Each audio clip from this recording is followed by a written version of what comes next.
you are one of those who are honored by Allah. Do not belittle yourself. Do not think low of yourself. Why is someone else telling you how to feel about yourself?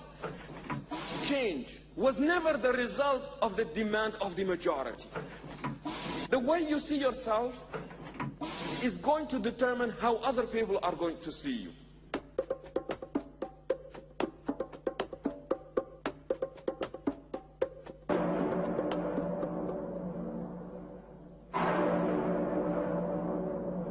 أعوذ بالله من الشيطان الرجيم بسم الله الرحمن الرحيم الحمد لله والصلاة والسلام على رسول الله.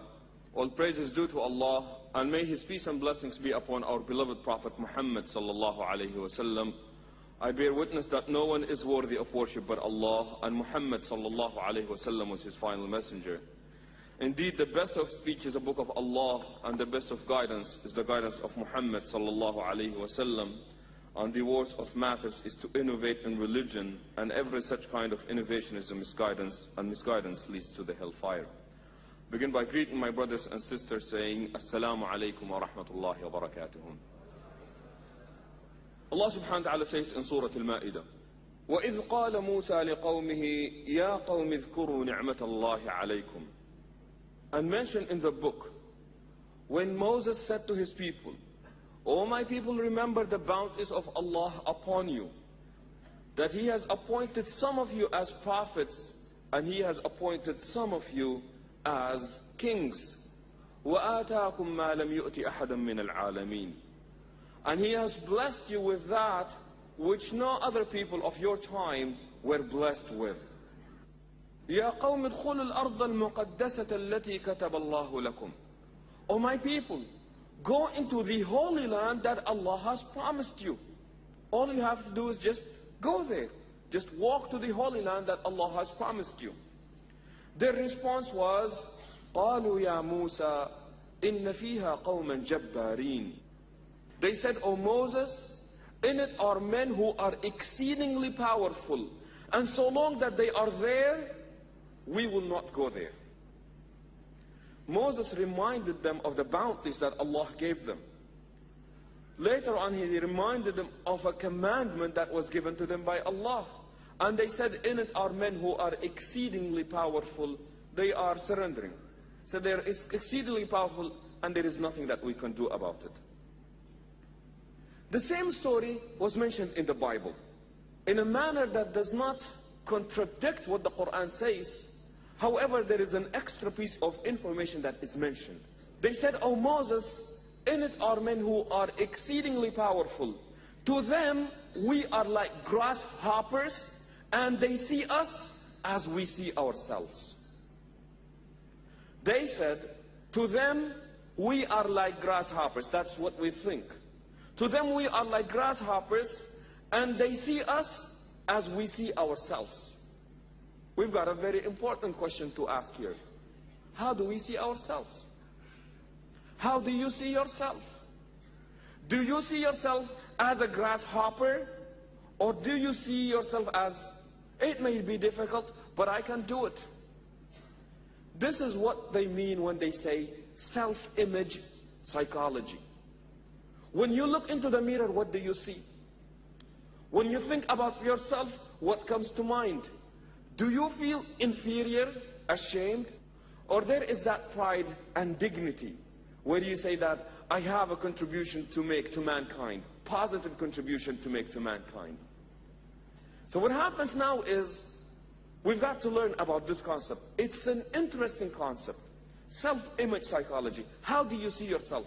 See, the way you see yourself is going to determine how other people are going to see you. And that is why many times the easier way of manipulating you and controlling you is selling you an image for yourself. They tell you that you must think so of yourself so that they can, from there on, you are easier to manipulate and you are easier to control. For example, nowadays, give you an example from the States. And possibly you can relate to it because of television. Every time you watch TV, or TV that comes from the States, you will realize this. African Americans These are the blacks in the States are called African Americans. When you see them, what do you see? They're gangsters, they're dancing, they're playing soccer, football, they're doing this. But the main projection of the African Americans in the state is that they are professional athletes. They've got Michael Jordan, they've got Kobe Bryant, they've got this player, they've got Serena Williams and her sister Venus Williams. And so what happens is that the image that is presented about them is that they're good athletes. It may be true, but listen to this. There are more African American medical doctors than there are African Americans professional athletes. Now, by watching TV, there was no way that you can tell something like this was happening. Because the image now that is presented about them is that they're good for sports only. I remember one time I was giving a lecture, and it happened that the people who were present, because of the geography and the locality of the area, the people that were attending happened to be African Americans. And the minute I said this piece of information, one of them started weeping. He started crying. Why are you doing this? He said, I felt that I was deceived. I was cheated. Because what I was told of myself as an African American is that the best that I can do, the best that I could have done is the fact that I be a professional athlete. Not knowing that it was much easier to become a medical doctor than it is to become a professional athlete. It is much easier to become a medical doctor and not be singing and being shown on MTV. Yet, you are deprived of this image because it makes you feel superior. Or it gives you some sort of hope. And what happens is that it must be crushed. I am not going to tell you that this thing is possible for you. I like to keep you where you are now. Do not belittle yourself.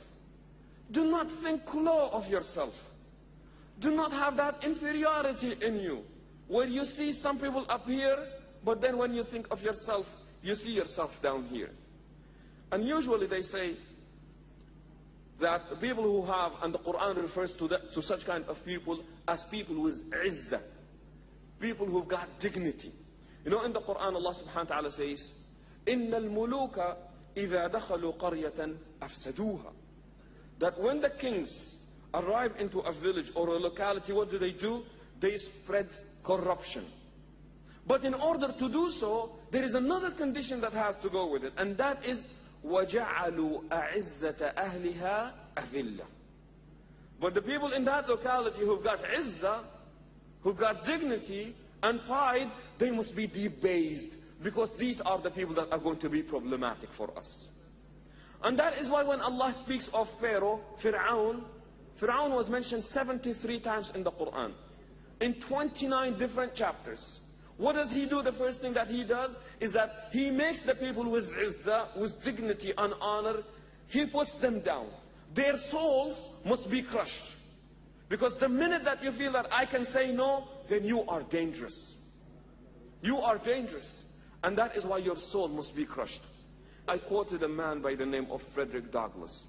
Said that Frederick Douglass was a slave in the United States. And what happens is that when the slaves were brought, the first thing that the master would do is that he would check them out, as we say, or test them. Who amongst them is proud? Who amongst them looks problematic? Who amongst them seems to be rebellious? And then they have a treatment for them. Now, Frederick Douglass lived in the state of Maryland. And Maryland had a law. See, a slave was considered property. You killed them, you beat them, they were your property. Chattels, which means movable property. So Frederick Douglass comes in, and he sees this institution of slavery, and he thinks to himself, I am not a slave. I don't belong here. He is not my master. I am not supposed to be subjugated by him. I am not supposed to be serving him. I refuse this. And that was expected from some slaves, but they had a treatment for it. That treatment was a white man by the name of Ed Covey. If you were a rebellious slave, they send you to Eddie, who used his whip very liberally, if you know what I mean. He goes there, and for 6 months, daily, Frederick Douglass is beaten.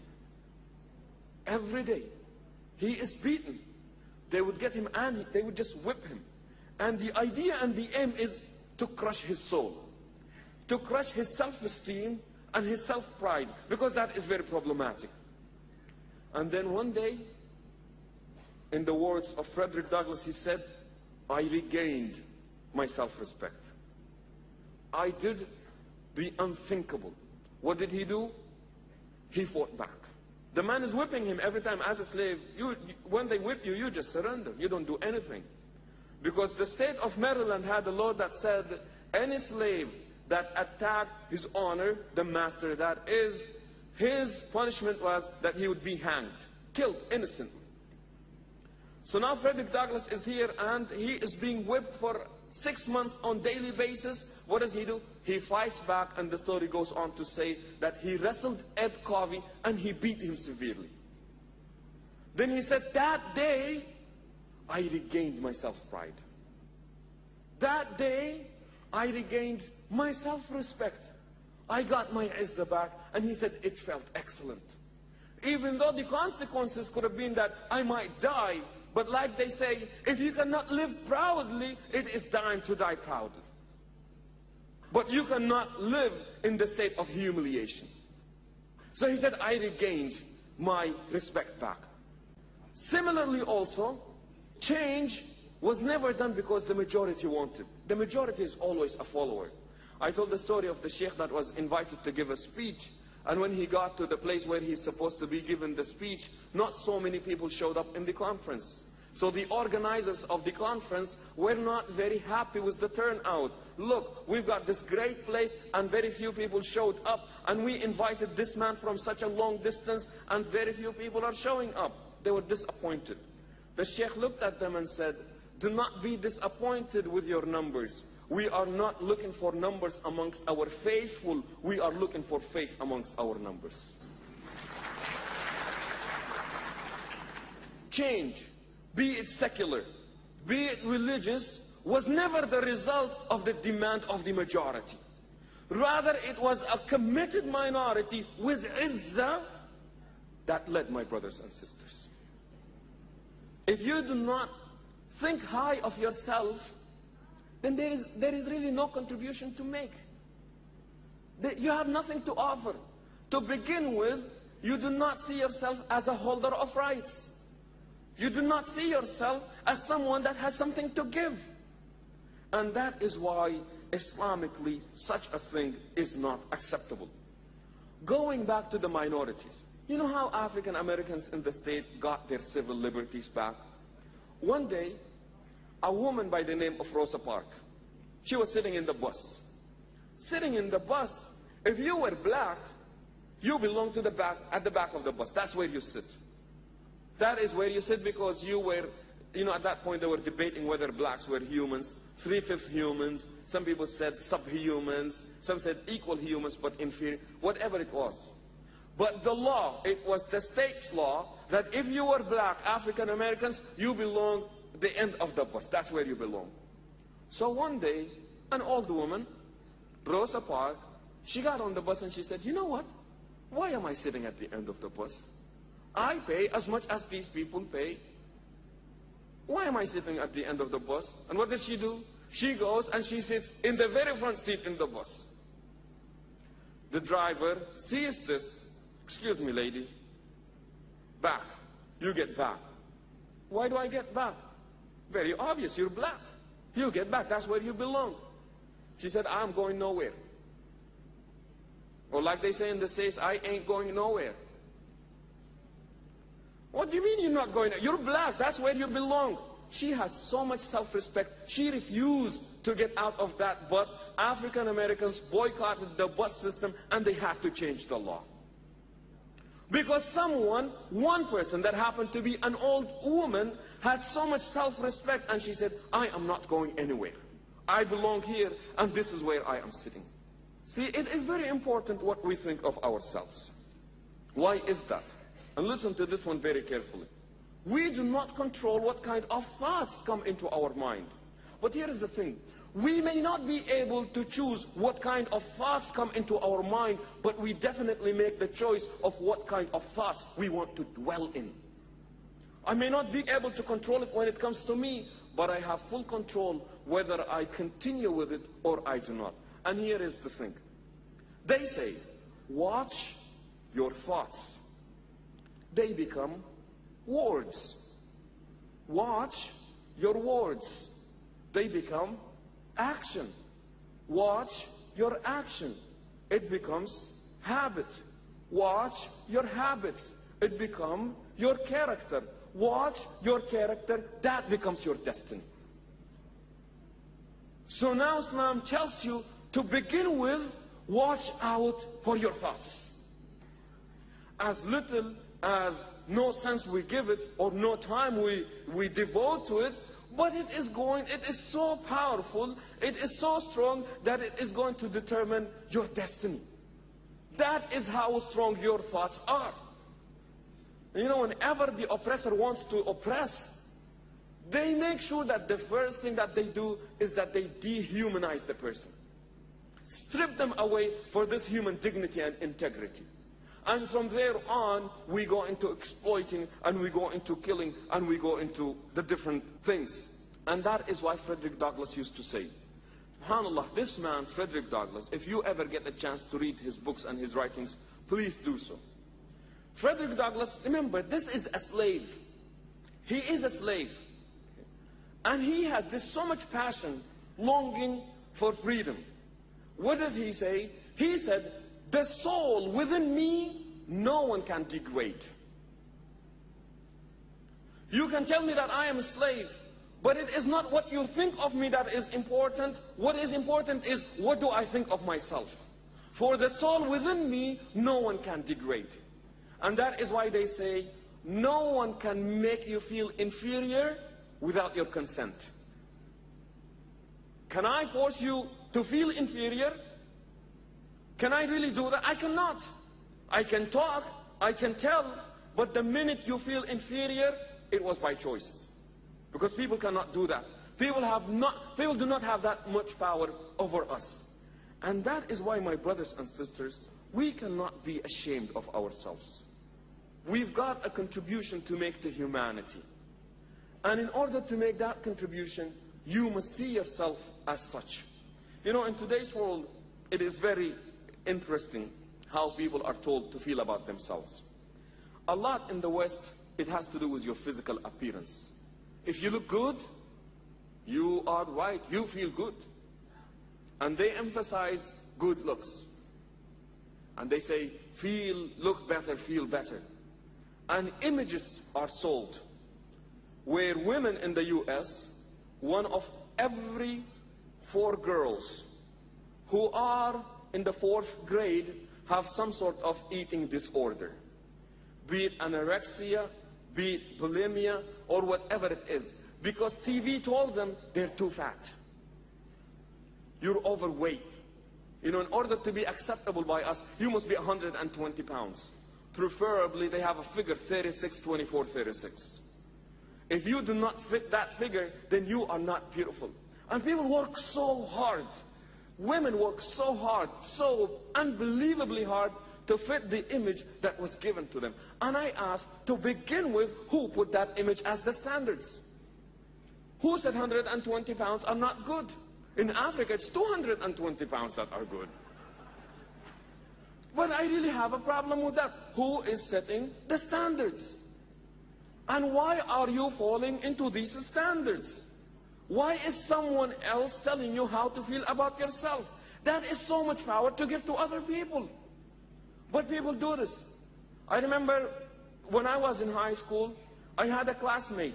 She did not come to school for 10 days or 2 weeks. And when she came back, the teacher said, Susie, where were you? And Susie was in the hospital because she cut her wrist because she thought that she was too fat and ugly and she was not accepted by society. This is how powerful self-image is. How do you see yourself? Really, how do you see yourself? Now we see that it is your body.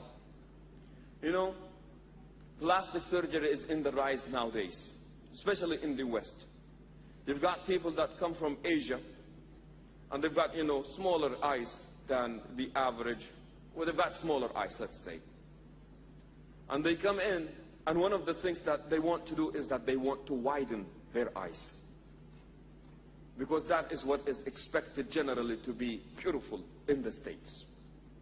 Other people comes, that's in the States. Women, they say that, in order to be sexy, in order to be attractive, you've got to alter your body a little bit so that society appreciates you.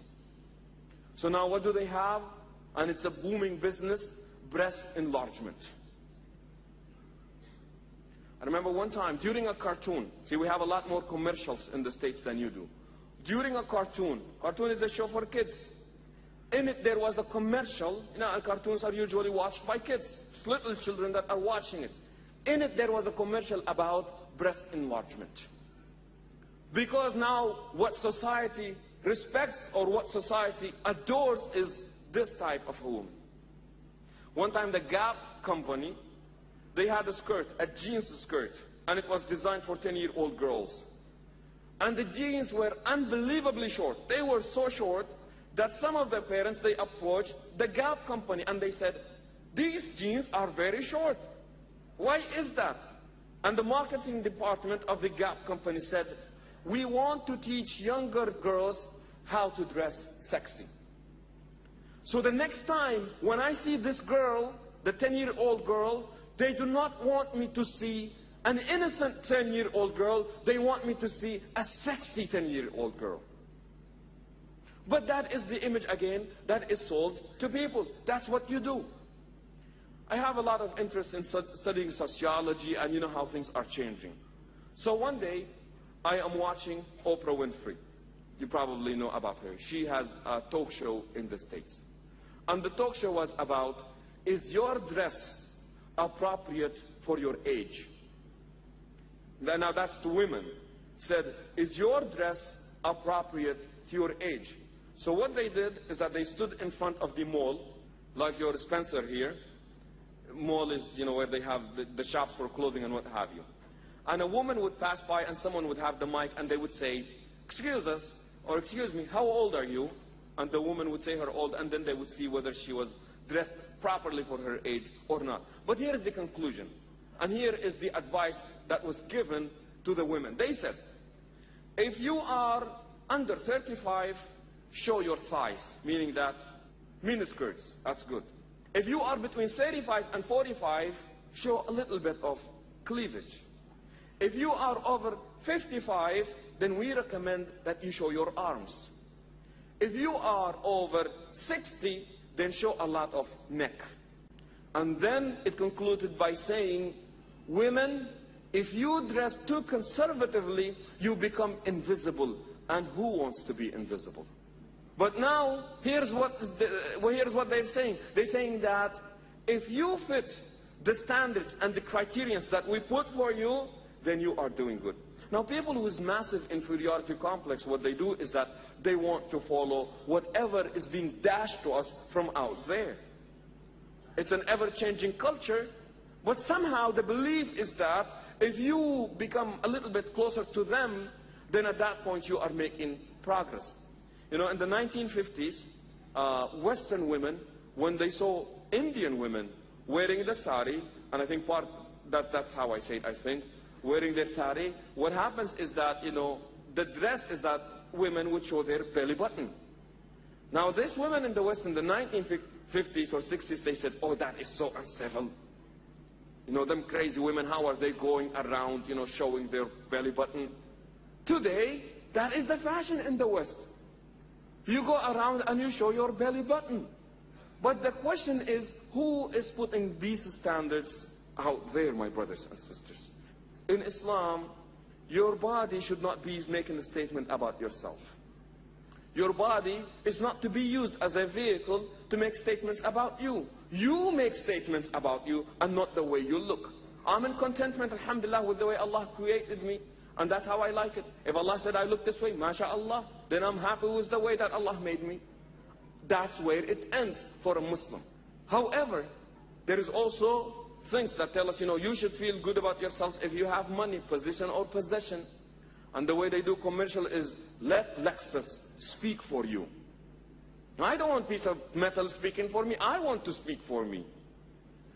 Or you sit and we do the talking. No, you don't do the talking. I want to do my talking. Because there is only one me, and only that me can represent me, not you. So again, in Islam, we are supposed to have that good, feel about who we are. To begin with, you say, well, where do I get this feel from? Listen to this. Allah subhanahu wa ta'ala says, وَلَقَدْ كَرَّمْنَا بَنِي آدَمَ. And we have indeed honored all children of Adam, the sons of Adam, Muslims, non-Muslims, men, women, whoever it may be, said, all are honored in the sight of Allah subhanahu wa ta'ala. So to begin with, you are one of those who are honored by Allah. That's number one. Someone will say, that is really nice, but so that means that all humans are like this. Well, it goes on. And the hadith goes on to tell us that another statement is that the Prophet ﷺ says that the son of Adam would seek getting closer to Allah subhanahu wa ta'ala until he has that very personal relationship with Allah. And it goes on to say that if Allah loves any of his servants, he calls upon the dwellers of heaven, O dwellers of heaven, I love this servant of mine. O dwellers of heaven, love this servant of mine. It is so deep that the Prophet ﷺ said, if you mention Allah, God Almighty, in an assembly, Allah will make a mention of you in a better assembly. Can you imagine this honor? Said, if you make a mention of Allah in an assembly, Allah will make a mention of you in a better assembly. Then he said, and if you make a mention of God in yourself, Allah will make a mention of you in himself. Do you see how deep that is? And that is why we say, if the way you feel about yourself comes from some other place other than your relationship with your Creator, you are in deep trouble. If the way you feel about yourself comes from other than your relationship with your Creator, you are in deep trouble. One time it was said that a man by the name of Hakim ibn Hizam, not a Muslim, really admired the Prophet ﷺ. Came to him and he presented him with a gown. And they said that that gown belonged to Ziyazan, the mighty king of Yemen. Said the Prophet took my gift and put it on. He said, I have never seen someone more handsome, someone more beautiful than Muhammad ﷺ in that gown. Then he said the next day, the next morning, as I was walking in the market of Medina, I saw Usama ibn Zayd, another man, one of the companions of the Prophet ﷺ. He said, I saw him wearing the same gown that last night I gave to the Prophet ﷺ, that one day belonged to Ziyazan, the mighty king of Yemen. So Hakim ibn Hizam looked at Usama.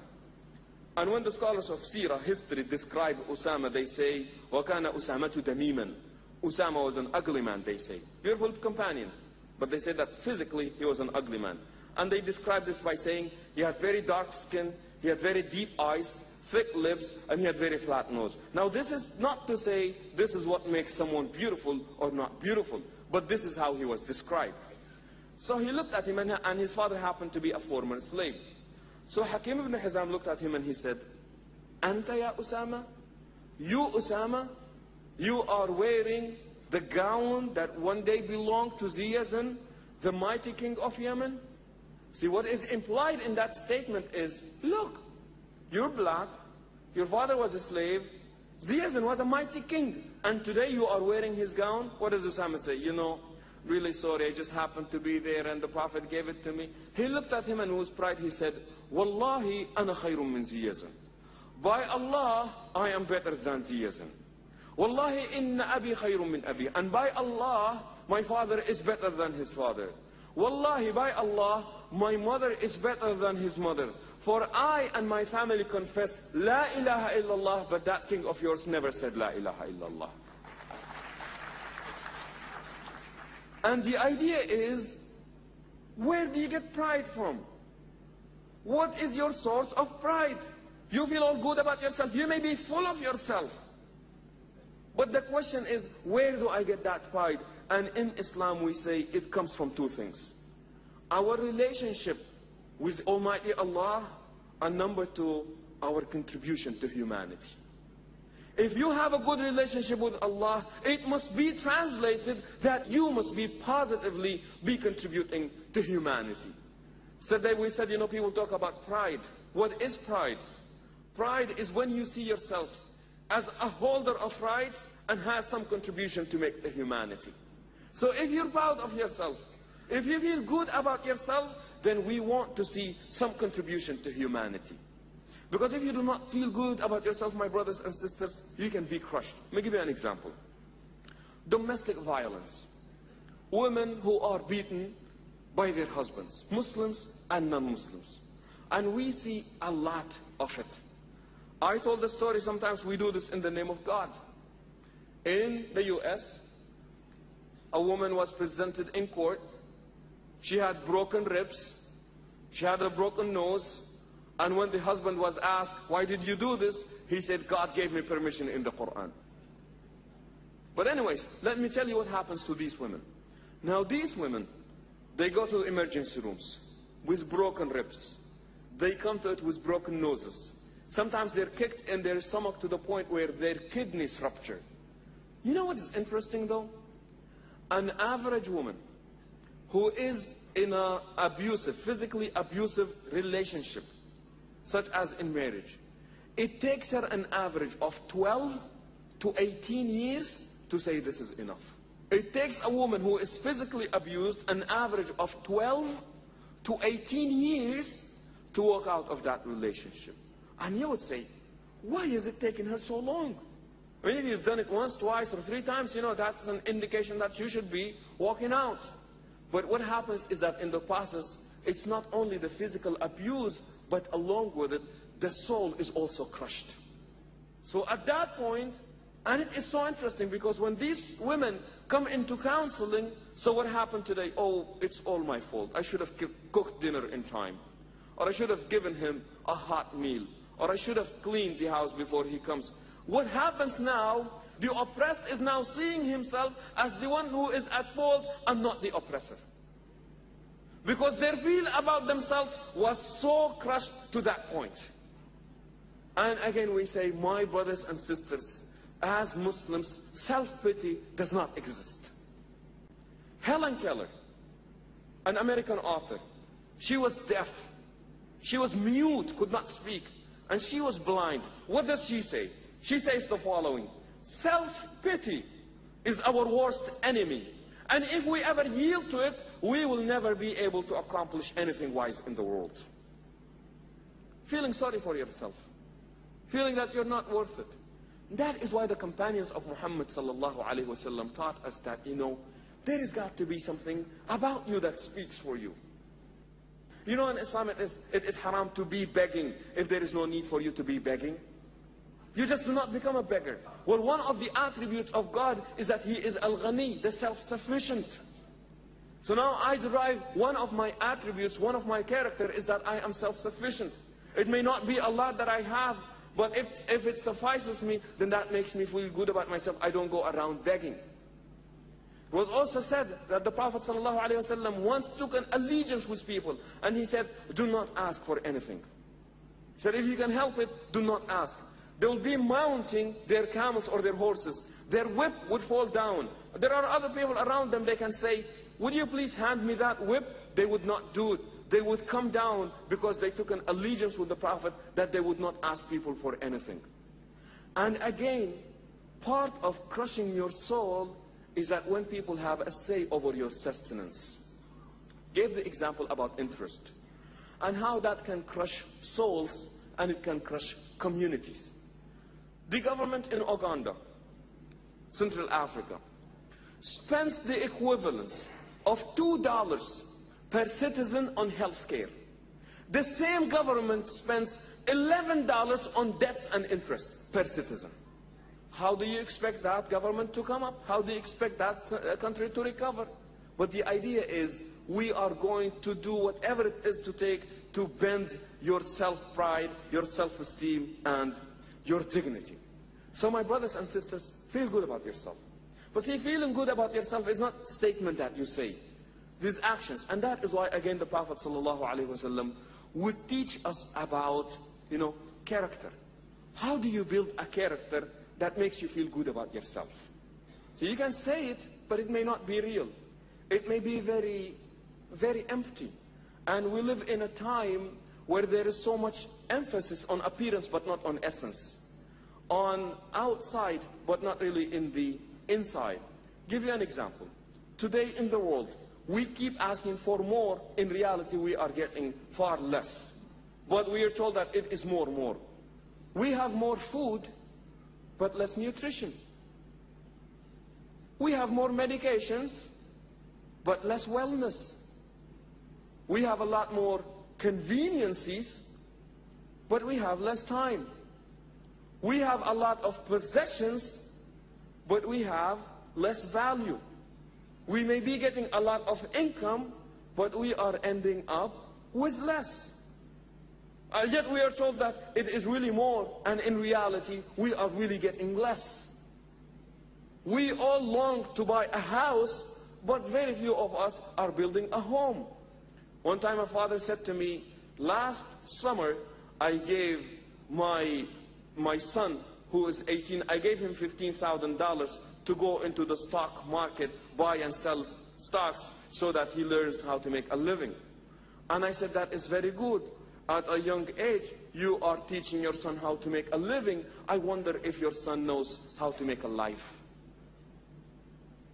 Because many times, although that's what we are occupied and consumed with, but in reality, we are missing on a lot more, my brothers and sisters. Another thing about self-esteem is this. They say, persons of self-esteem or of high self-esteem are not driven to make themselves superior to others. They do not seek to prove their value by measuring themselves against a comparative standard. Their joy is being who they are, not being better than someone else. I don't feel good about myself because of someone else, because there is someone else that is better than me. Again, the Prophet ﷺ would teach us about building character. He would tell you things that will make you, and should make you feel good about yourself if they are practiced. One time the Prophet ﷺ was approached by Abu Dharr, may Allah be pleased with him. Abu Dharr al-Ghifari. You know, one thing about Muhammad ﷺ is that he was very approachable. Whoever had a question, easily accessible. Anyone can ask him a question. They said that sometimes Bedouins would come and they would want to ask him a question and they couldn't tell who he is, because he was one of the people. And that's what we want of our leaders, be one of us and not be up there. And Muhammad ﷺ gave the best example of this. Said that he would be walking, a young girl would come and would grab his hand and say, I need to talk to you. And she would not let go of his hand until she speaks her heart and whatever it is that she wants. See, now when we define ethics in Islam, and that is really the meaning, being God conscious is being ethical.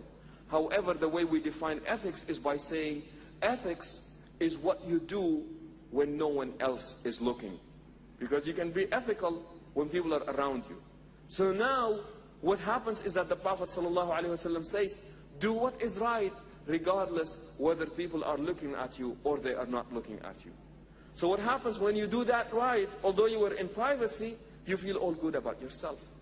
The Prophet ﷺ said that there will be a group of people, in the day of judgment they come, and they will have so much, good deeds on their back, mountains of good deeds. And then in a sudden, it will all be wiped out like ashes with wind. And they would ask, what happened? Why is this happening? They said, whenever we were in public, we were decent. But the minute we were by ourselves, we did what we wanted. See, there are two types of freedom. They say freedom is doing what you want. In Islam, freedom is doing what you ought to be doing. They say freedom is about expressing yourself. In Islam, we say freedom is about governing yourself. And that is the whole concept of taqwa, governing yourself. Then Abu Dharr says, oh Prophet of Allah, now remember, the idea is now building character so that the individual ends up feeling good about himself. He says, Prophet of Allah, give me more.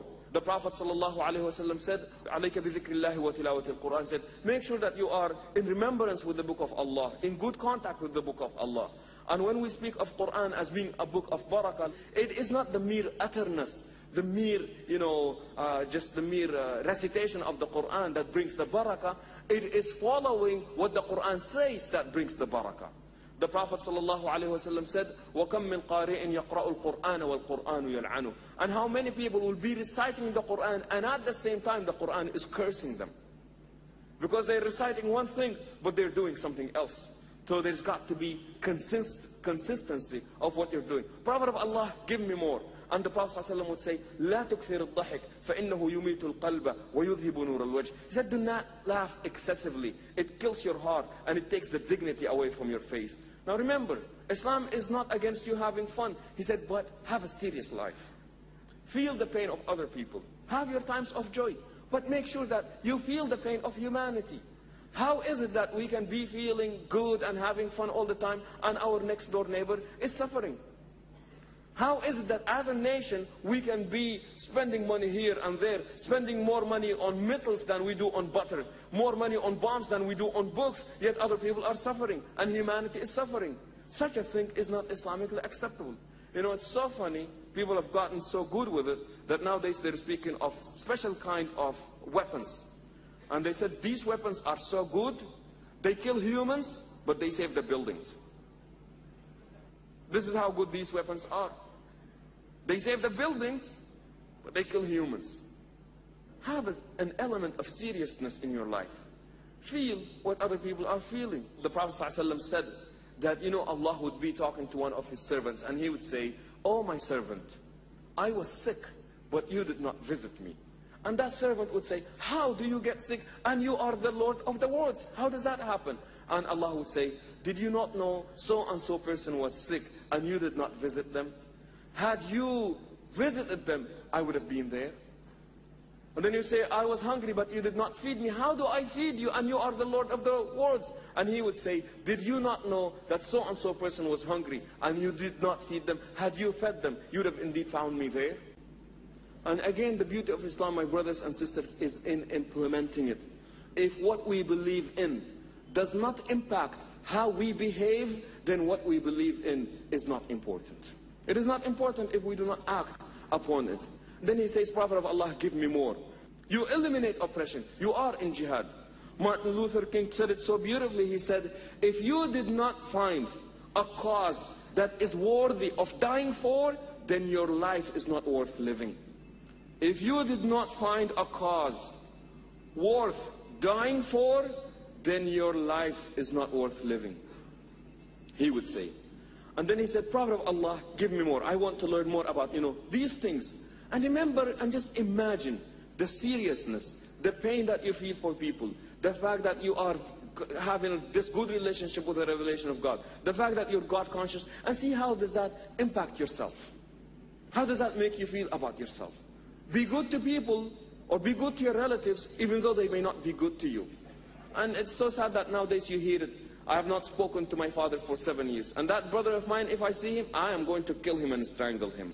And my aunt, don't even mention her name, that aunt, a'udhu billah from that aunt. And people go on and on and on. You know what, in Islam, again, you cannot live for me, myself, and I. Other peoples have rights. And you ought to fulfill the rights. You have obligations, but you also have to fulfill your rights. A man came to the Prophet, peace be upon him, or like some of us would say, I'm really good to my relatives, but they are really not good to me, so I decided that I'm going to bring it to an end. A man comes to the Prophet ﷺ and he says, "Oh Prophet of Allah, I have relatives. I am very good to them, but they are not good to me. Every time I do goodness to them, they turn back and they do something bad. Every time I try to keep in touch with them, they cut me off." Then the Prophet ﷺ said, "A Muslim is not he who is engaged in a tit for a tat. Because they did, I am going to do. Rather, a Muslim is he who does what is right, regardless of how other people react to it." We're talking about an argument that took place between two men. And one of them was very rude and the other one was very gentle. And in the process, that person became more rude and this person was becoming very gentle. So after the fight was over or the argument was over, someone came and he said, that person was very rude to you, but you treated him like a gentleman. And the man said, I treated him like a gentleman because I am one. See, being a gentleman is not conditional. If you're a gentleman all the time. You do not allow other people to pull you down to where they are, but rather you should be picking up people to where you are.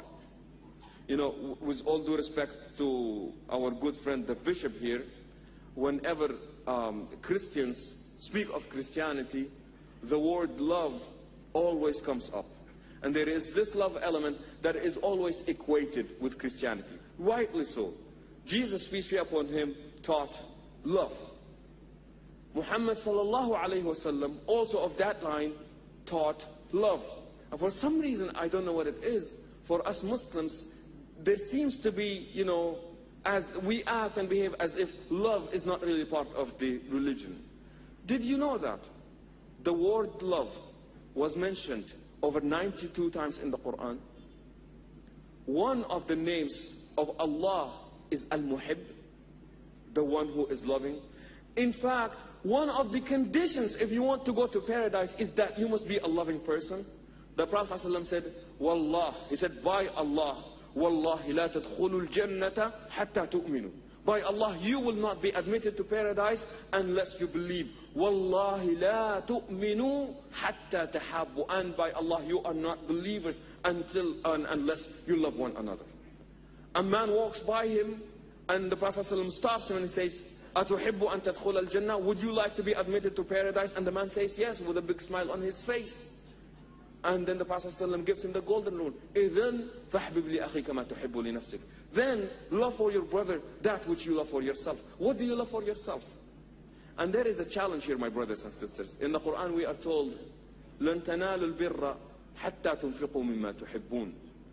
You will not be called righteousness, or you will not attain righteousness unless you spend of that which you love most. What do you love most? And will your heart give it out dearly? Now remember, in the process of doing so, my brothers and sisters, they said that, you know, this is how you feel good about yourself. They had a story that one day, and it happened in 1960s, said that this man was driving such a big car, and he had it parked on the street. And he did something inside to the store, and when he came out, there was this young boy, and he was walking around the car. And he was admiring the car. He was touching it, feeling the tires on it, and just feeling the rubber, seeing himself in the mirror. And the man was very proud because it was a brand new car. So he came and he said, you like it, boy? Do you like my car?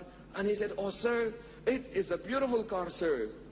So the man looked at him and said, my brother gave it to me as a gift. And the young boy said, I wish. What do you think he said? I wish what? Come on, someone yell an answer. I wish I had a brother like that, right? Right. The boy says, oh man, I wish I can be like your brother. So now the man is very impressed, and he just loves, he did not expect such an answer. He expected that the boy will say, I wish I had a brother like yours. So he tells him, well, son, would you like a ride in my car? And the young boy looks at him and he says, I would love that. But can you please take me to where we live? So the man is thinking to himself, of course that's where he wants me to take him. He is going to show off, you know, to the children of the village that I was driven in such a nice car.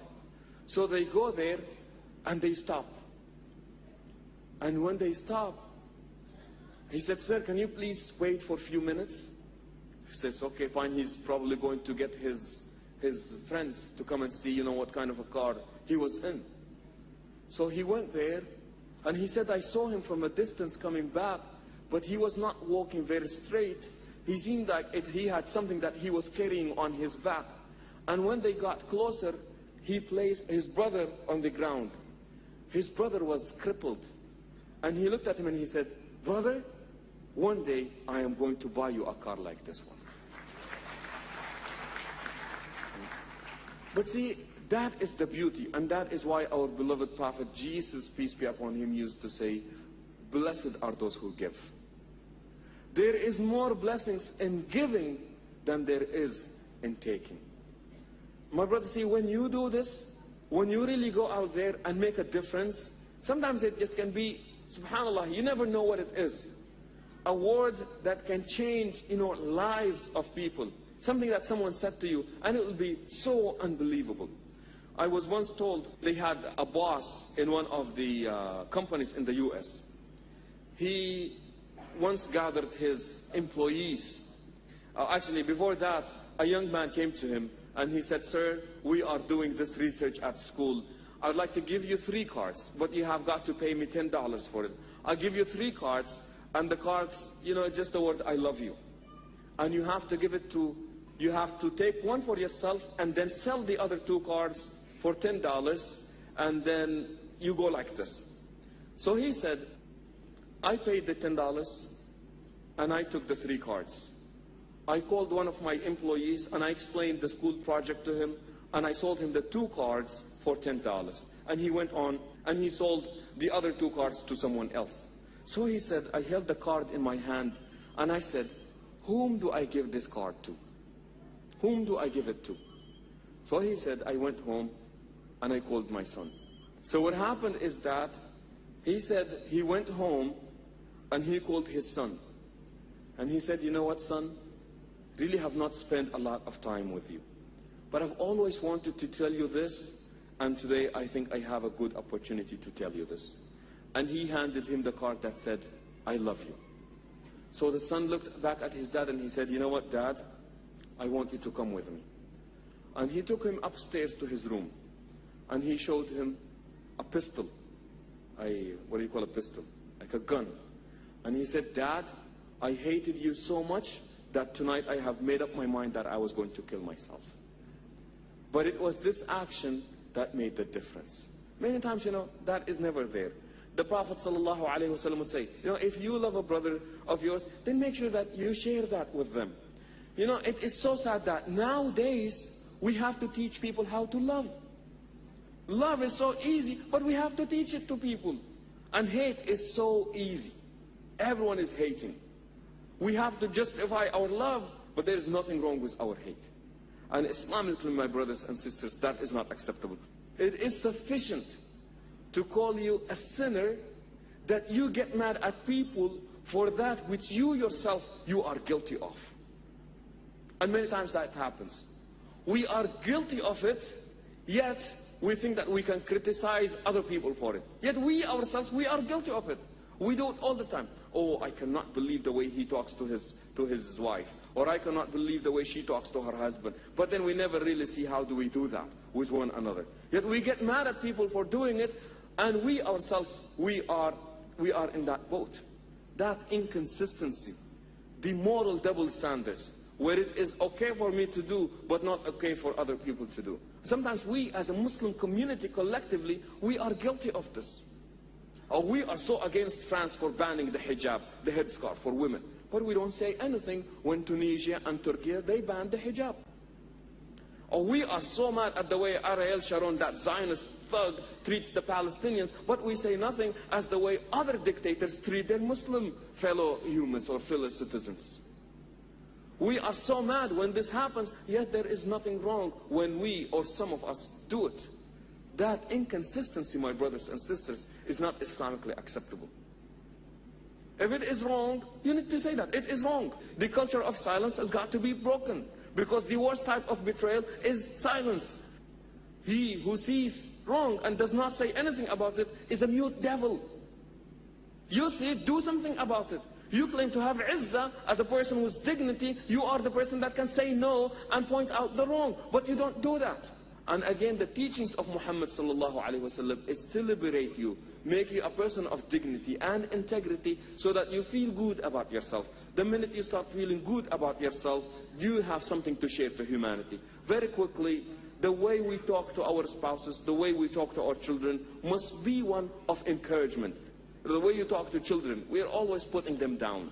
Always derogatory terms. The way you talk to your spouse, always derogatory terms, this and that. Not knowing that words can do magic to people. So one day, there was this young boy, playing by himself. No one was throwing the ball to him, he was just here, and here's what he would do. He had the ball on his left hand and the bat on his right hand. He throws the ball up, and he tries and swings, trying to hit the ball. And there was an old man looking at him. So the boy tries, throws up the ball and tries to hit the ball, and he misses. So the old man looks at him and says, "You're a good player, my son." And the son is saying, "Yeah, right, I just missed it." So he gets the ball again, and he swings, and he misses. "You're a very good player, my son," says the old man. And now this young man is just very agitated because, he's making fun of him. So again he tries 3 times, and he swings, and he misses the ball again. And the old man says, "An excellent player you are, my son." And the boy says to himself, "I'm going to try it one more time. And if I miss, I am going to smash his head with this bat." Okay. So he takes the ball, and he tries, and he misses again. And the old man says, "Superb player, my son." So the young boy comes to him and said, "What are you talking about? I just missed the ball 4 times, and you're telling me that I am a good batter hitting?" He said, "Son, I was not talking about your batting skills. I was talking about your pitching skills."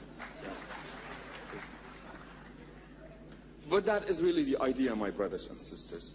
And that is many times we put down people, even though what people need most is encouragement. We just have this ability of crushing the souls and the hearts of our brothers and sisters. Be selective in what you say. Allah subhanahu wa ta'ala says, وَإِذْ أَخَذَ رَبُّكَ مِنْ بَنِي إِسْرَائِيلَ مِيثَاقَهُم. He said Allah has took a covenant with the children of Israel that they worship none but Allah, that they do good to their parents, that they take care of the orphans, that they do this. And then he said, وَأَن تَقُولُوا لِلنَّاسِ حُسْنًا, that you say the best of words to people. Can you imagine this?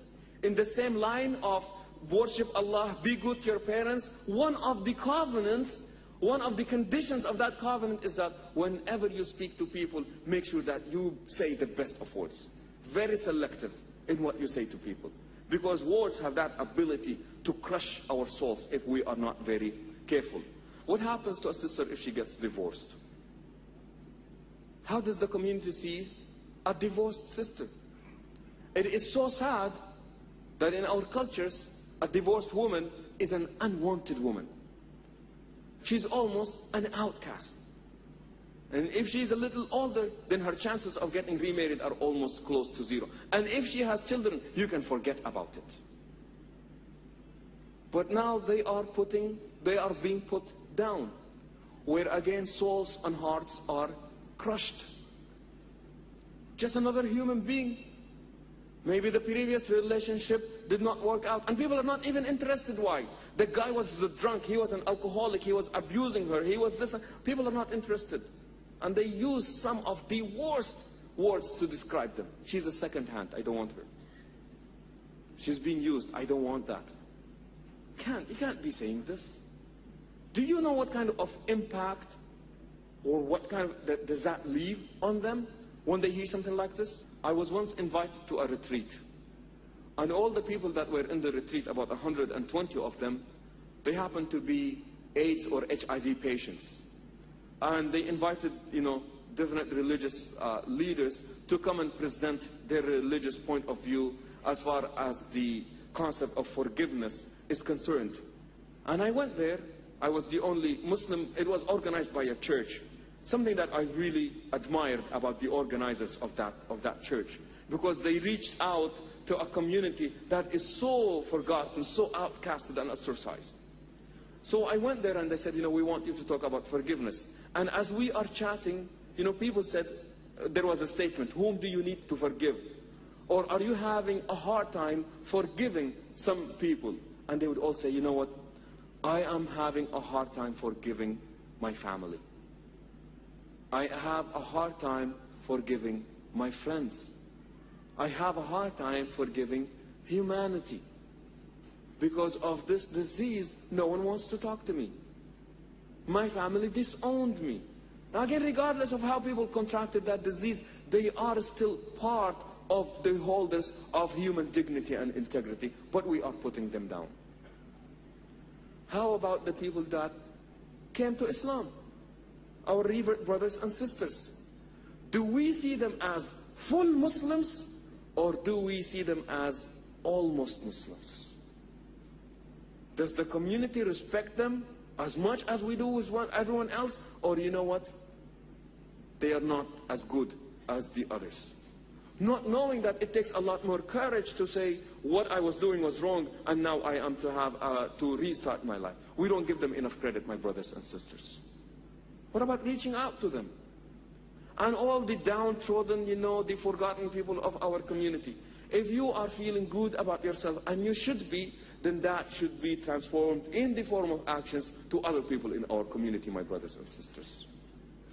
Take the time. Find out who needs the help. Whom do you extend a helping hand to? For the way you express your pride and your self-esteem is what kind of a contribution can I make to other people. May Allah subhanahu wa ta'ala make us facilitators of peace, and may Allah subhanahu wa ta'ala make us amongst those who contribute positively to humanity. أقول قولي هذا وأستغفر الله لي ولكم والسلام عليكم ورحمة الله وبركاته. Jazakallah khair. Now we go to the question and answer session. I request the brothers and sisters who are interested in asking questions can just walk up to the mic and ask. Assalamu alaikum wa rahmatullahi wa barakatuhu.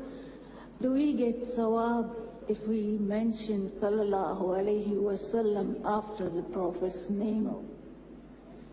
The question is, do we get sawab? Are we rewarded for saying sallallahu alayhi wa sallam after mentioning his name? We've been commanded in the Quran where Allah subhanahu wa ta'ala says, إن الله وملائكته يصلون على النبي يا أيها الذين آمنوا صلوا عليه وسلموا تسليما. صلى الله عليه وسلم said, O ye who believe, indeed Allah offers his prayers, meaning forgiving him. And indeed the angels do, asking Allah to forgive him. So ye who believe, make sure that you say sallallahu alayhi wa sallam. Something that I forgot to mention to my non-Muslim brothers and sisters, and that is every time you hear us saying the word sallallahu alayhi wa sallam, or Jesus, peace be upon him, or alayhi salam, that is our way of showing respect and appreciation to the effort and the struggle and the sacrifice that these great people have done. So every time we mention their name, along with it comes a dua. We pray that Allah rewards them best for what they have done. The Prophet ﷺ said, Al-Bakhilu fal-Bakhilu. He said, the stingy man, a very stingy man, the stingiest of all, he who hears my name but does not offer salah on me. So yes, we do get the reward for that. The Prophet ﷺ said, Man salla alayya salatan sallallahu biha alayhi ashra. Every time you make one salah offer to the Prophet ﷺ, Allah gives you 10 times what you have said. My question is, if all are preaching about peace, generally if you take, I've read basically about all religions, talk about peace, then why is there conflict? I would like to know that. It's a good question. I think we were touching upon it some other time. If all religions are preaching peace, if Jesus spoke peace and said, blessed are the peacemakers, if Muhammad sallallahu alayhi wa sallam came with a religion where the name of it is peace, how come there is no peace in the world? We said this, it is not the fault of the religion, rather it is the fault of those who claim to follow that religion. And we said that it is one thing to commit a crime, it is another thing to commit a crime in the name of God. And people are again guilty of this. We said that you are very right when you said that we all have had our fair share of misusing and abusing the name of God. In my opinion, it is due to the fact that the letter of the law became more important than the spirit of the law. The spirit there is, to have peace and harmony within humanity. But we became more interested and occupied and consumed with the letter of the law and not really the spirit of the law. And clearly Allah says in the Quran, when they became negligent of what was revealed to them, we put hatred and animosity amongst them. Had you been heedful of whatever revelation it is that you claim to be following, this would not be the case. So I would say again, it is not the fault of the religions, but rather it is the fault of those who claim to follow the religions. Okay, that's what I would like to say. Like you are telling about if you take literally, only you get into conflict with other people. Your religion, that's what I have read Quran. In that I feel that even the devil has told the same thing. The challenge is, if you are, I can get the followers easily because I'm not very sure about it. I just like to clarify the question. He is telling when you go on the straight path, I will meet them there. So the problem is, if you take the spirit literally, you get into conflict. That's what I would like to clarify from you. But that's not the case. I'm saying that the spirit, as represented by the name of the religion itself, is to spread peace. When I concluded my speech, I said, oh Allah, make us facilitators of peace, because that is the true spirit of Islam. The whole point of this conference is to say that, you know what, whatever misconceptions people have, whether they be Muslims or non-Muslims, the aim here is to show that Islam is a religion of peace, both in deeds as well as in theory. Now the fact that this may not be the case right now, it is not the fault of Islam, but rather it is the fault of Muslims. Thank you. Assalamu alaikum. While building a self-image of a child Islamically, is it appropriate for a child to be exposed or watch Cartoon Network, since most of the cartoons is based on violence? It's a good question. Since most of the kids are exposed, or most of the cartoons, they have violence in them. And it is unbelievable how much violence there is there in cartoons.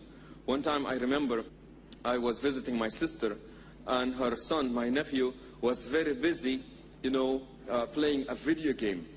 And I said, you know what, are you playing? And I went there to see. And here is what he was playing. You have a car, I think it was called a 1967 Chevy Malibu. That's the name of a car. And you have a distance, and you have 5 minutes to make it there. But you're driving the car, and you need to be there in 5 minutes, and they have a timer, of course, on the corner. And what happens is that on your way, there is going to be a red light, cars in front of you, and pedestrians. And if you stop, then the 5 minutes will expire, and you will never make it, and you lose the game. So what you do is, if you see people, kill them. If you see a car, crash into it. If you see a red light, pass it, and just keep going.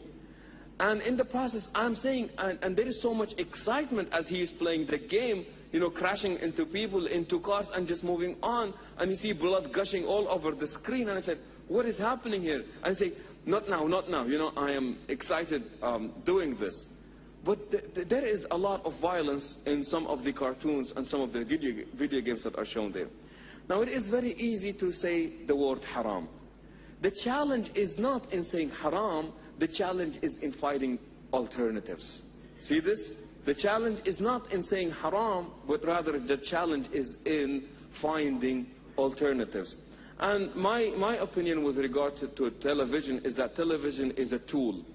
And you really cannot say that a tool is halal or haram for just being a tool, but rather it is the way we use the tool that makes it halal or makes it haram. So to some people, that specific tool may be haram, like a knife. If you use it to kill people with, then it becomes haram. If you're cutting your tomatoes with it, then it's a different use. So I would have to know what cartoon you're talking about. Assalamu alaikum. I have a doubt that there is a hadith which says that the Prophet ﷺ said that a believer is one who feels that his sins are like a mountain upon his shoulders. But a disbeliever is one who just shoos away his sins as if they were a fly on his nose. I'd like to say, as a true Muslim, when we are feeling guilty about these sins, we wallow in self-pity, and that is a bad thing for our self-esteem. Then how do we go about it? That's an excellent question.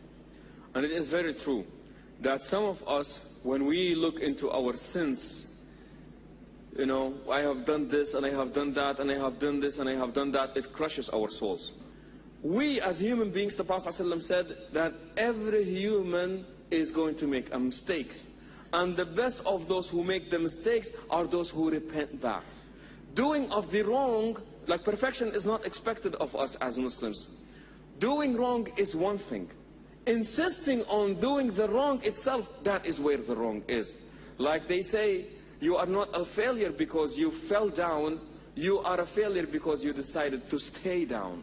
And that is not the spirit of the Muslim. So I would say, especially dealing with the kind of God that we deal with. A God that yuhibbu tawabin, He loves those who repent to Him.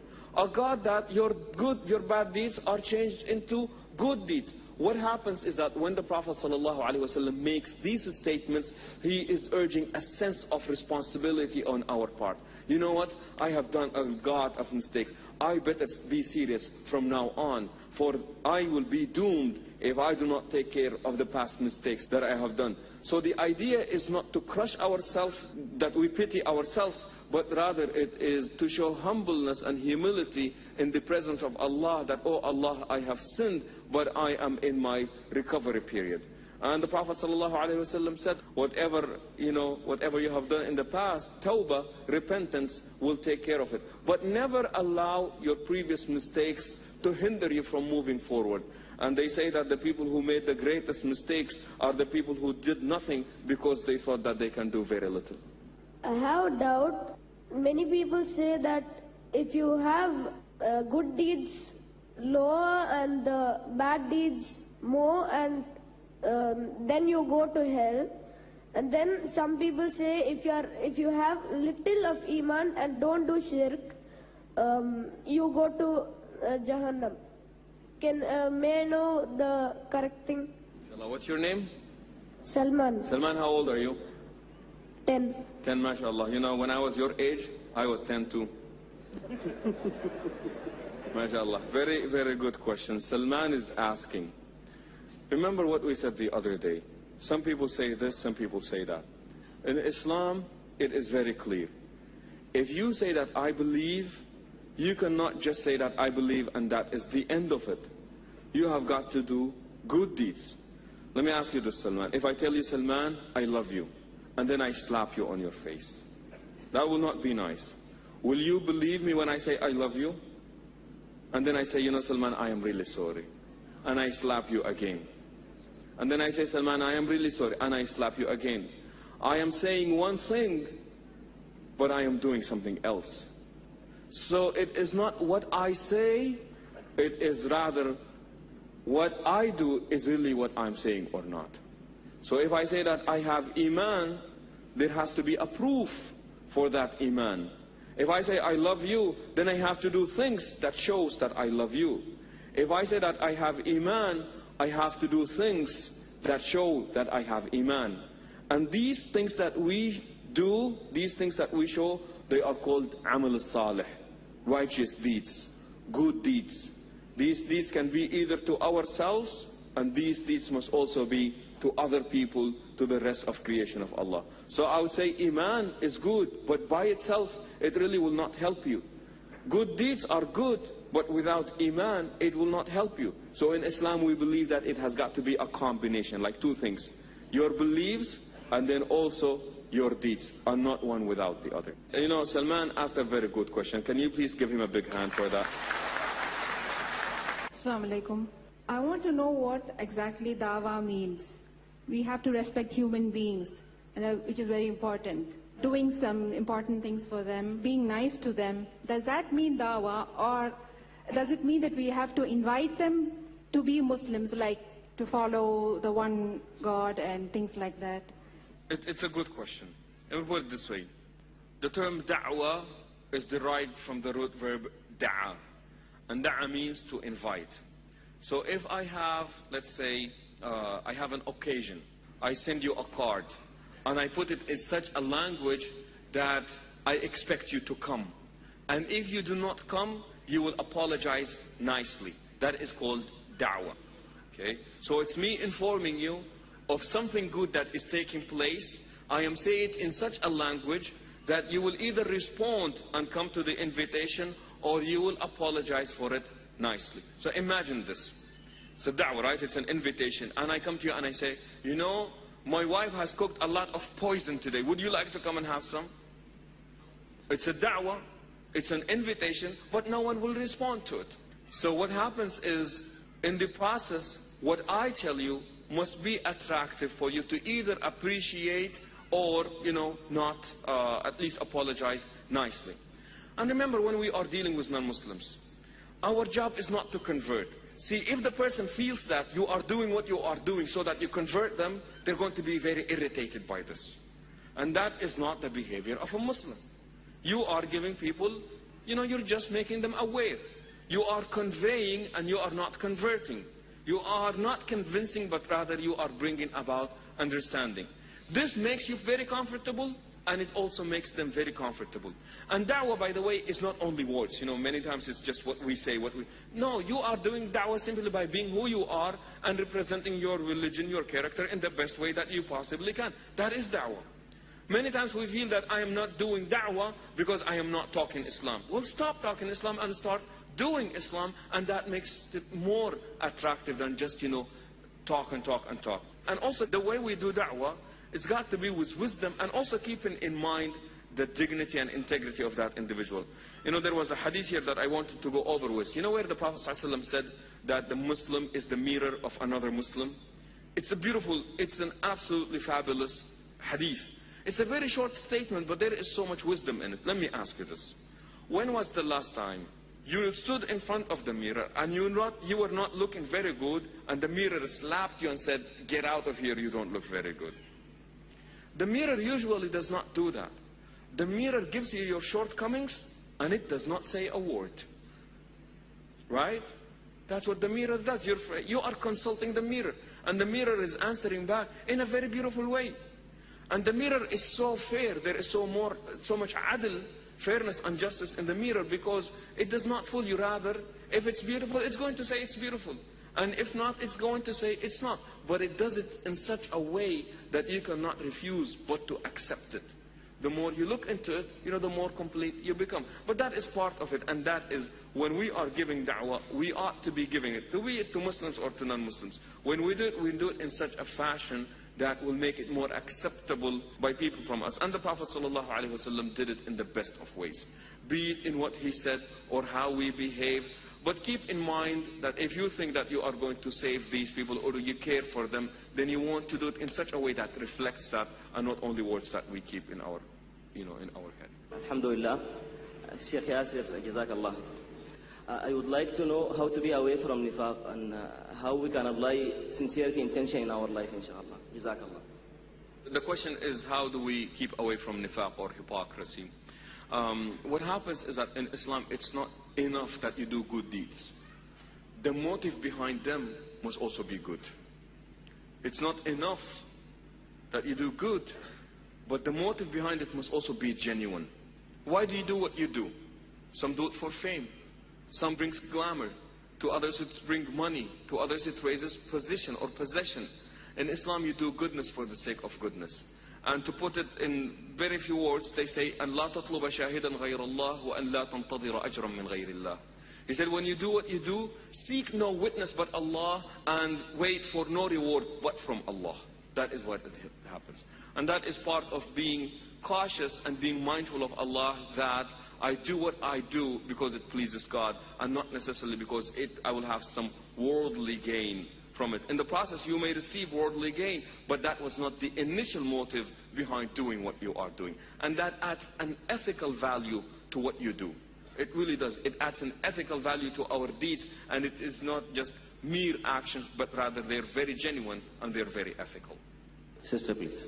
Since you're talking so much about the way you present things, there are a lot of children nowadays, teenagers especially, who come and ask me that when we talk about hijab or things like that, and they say, does that mean that my friends who don't cover themselves in the Islamic manner, does that mean that they are not good, or does that mean they are indecent?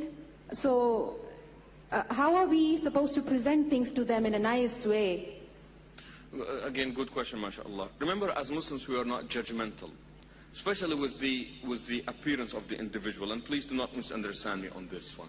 Said that one time the Prophet ﷺ was presented with a man that drank alcohol, and he was being rebuked, and he was just being, put down by other people.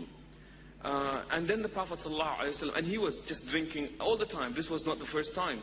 They brought him in so many different times. And one of them said, La'anahullah, may Allah curse him, or may he be cursed. And then the Prophet ﷺ said, La takun عَوْنًا لِلشَّيْطَانِ عَلَى أَخِيكَ. Do not be on the side of the devil against your brother, because now you are cursing him. Well, he made a mistake. It is too late not to make the mistake. the mistake is already there. So what happens afterwards? If someone falls down, what do? You go and you step on them? They already fell down. So what do? You extend your hand so that you pick them up. And that is how and what Muhammad sallallahu alaihi wasallam taught us. Many times, my brothers and sisters, the sin may be bad, but it does not necessarily indicate wickedness and evil in the individual. It could be due to weakness. We all have weaknesses, subhanallah. We are all struggling to surrender. We all have our shortcomings. And we don't want people to be stepping on us when we fall down. We want people to be extending a helping hand so that they help us get up. And that is what I need a Muslim community for. That's why we have families. So that when one of us makes a mistake, the others do not only rebuke him, we can definitely criticize what took place, but ultimately what we want is that we want that person to come on our path and go and take that walk with us again. So I would say, wrong it may be, but you cannot condemn, or you should not be condemning people for that, because that will only drive them away. A man comes into the masjid and he starts urinating in the middle of the masjid, or in the corner of the masjid, and the people go crazy. What are you doing? And they about to go and beat him up. And the Prophet ﷺ said, let him finish. He already started, so there is no point of doing anything now. And when it was done, he said to clean it up. And then he said, you know, a masjid is the house of Allah, and you should not be doing this. A man during the salah sneezes, someone else sneezes. In the salah he goes, Yarhamukallah, bless you. So people start looking at him. And in the salah he goes, why are you people looking at me? And now people are beating on their thighs. And he said, what's wrong with you people? And after the salah, the Prophet ﷺ looks back at him and he says, you know, salah is a form of communication between the servant and his Lord, and none of this is supposed to be taking place. He said, I have not seen a better teacher, a better person to give an advice like Muhammad sallallahu alaihi wasallam. In the previous case, the man said, I love Muhammad sallallahu alaihi wasallam, and then he raised his hand and he said, oh Allah, only admit me and Muhammad sallallahu alaihi wasallam to paradise, and do not admit anyone else of these people to paradise. Because he was so moved by the way he reacted. So we do make mistakes, and wallahi, when I make a mistake, I want a brother to extend a helping hand. And that's what I will tell you to do. They may not be wearing hijab, but it's not necessarily out of wickedness. It could be out of ignorance. It could be out of weakness. It could be whatever the reason is. But if we just keep condemning people, then what we are doing is that we are again crushing their souls, and we are really doing more damage than we are doing any goodness to our communities. Every night